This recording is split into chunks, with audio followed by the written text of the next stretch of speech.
we cannot comprehend here in our country what it's like not to just have water readily accessible to us. Even if it's water that we think doesn't taste good or looks funny or we just don't like, we can basically go anywhere and turn on a faucet and have water. When you are in sub-Saharan Africa and the burden primarily falls on women and girls, that you're walking 6 miles round trip or spending 4 hours or 5 hours or 6 hours a day just in the task of fetching water, that is a huge issue. Anything else, you don't have time for economic pursuits. Young girls can't attend school. You can't grow your own crops. You can't do all of these things that you can do when you have time because your time is taken up just in the search for water. You can see and feel the difference that water has made in these communities. When you see a community before they have water and then you go when they do, it is palpable, the difference, and you can feel it. $8 changes somebody's life.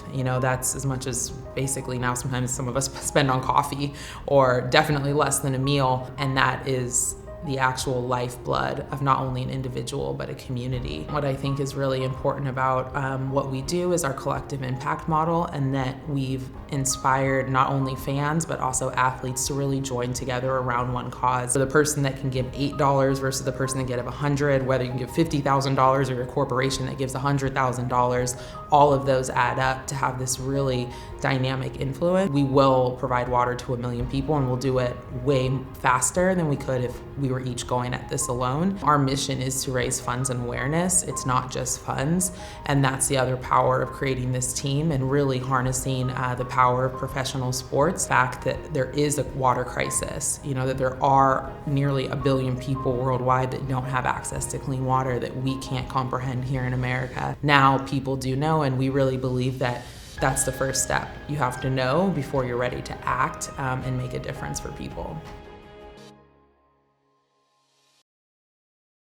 I would say some of the main obstacles that sort of stand in our way, first and foremost, is the fact that this is sort of an abstract cause for us in America. I think one of the main things is that, like I said, you have to make people aware of it, and there's so many people that don't know the extent of the clean water crisis or can't comprehend what it's like to have to walk miles just to dig water up from a dry riverbed and hope to get some gurgling water out of it. I mean, it's hard for even me to imagine even seeing it if that's what I had to do every morning just to get water, to drink, to bathe, to do all these things. So how can we really accurately portray what is going on and what the reality of the situation is there?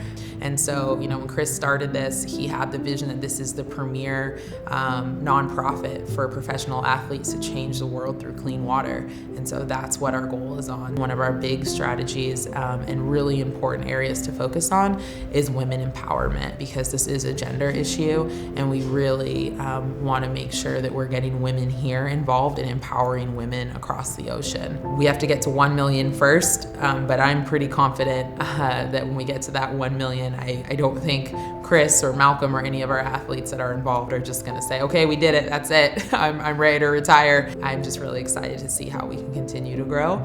And I'll kind of make a shameless plug here in the sense though, but we can't grow without support, and we can't grow without fans and people like you guys that are telling our story.